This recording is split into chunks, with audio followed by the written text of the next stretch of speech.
Hi అండి, అందరికీ good afternoon. Wait లాస్లో ఉన్నప్పుడు 5 కేజీలు 10 కేజీలు తగ్గిన తర్వాత మన వెయిట్ అనేది స్టక్ అవుతుంది. అలా వెయిట్ స్టక్ కాకుండా ఉండాలంటే మనము షేకు 10 రోజులు మనం ఉదయము సాయంత్రం తీసుకుంటాం, మధ్యాహ్నము మీల్ తీసుకుంటాము.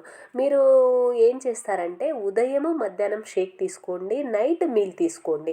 మళ్ళీ తర్వాత వచ్చేసి ఒక 10 డేస్ తర్వాత ఏం చేస్తారంటే నైట్ మధ్యాహ్నము షేక్ తీసుకోండి, ఉదయము బ్రేక్ఫాస్ట్ చేయండి. ఇలా బాడీని కన్ఫ్యూజ్ చేసినప్పుడు మనం వెయిట్ లాస్లో ఉన్నప్పుడు మన వెయిట్ అనేది స్టక్ కాదు. నేనైతే నా 31 కిలోలు వెయిట్ స్టక్ కాకుండా నేను ఇలాగే మూవ్ చేశాను. మరీ స్టక్ అయింది, మరి ఎలా చేయాలంటే మీరు ఫైబరు సెల్ యాక్టివేటర్ అనేది మీరు వాడాలి. అదైతే తప్పనిసరి. మీరు స్టక్ కాకుండా ఉండాలంటే వెయిట్ లాస్లో ఉన్నప్పుడు ఈ టిప్పు తప్పకుండా ఫాలో అవ్వండి. మీరు చలికాలమైనా ఎండల కాలమైనా మీరు వెయిట్ లాస్లో ఉన్నారంటే 3 నుంచి 4 లీటర్లు వాటర్ అనేది తప్పకుండా వాడాల్సిందే.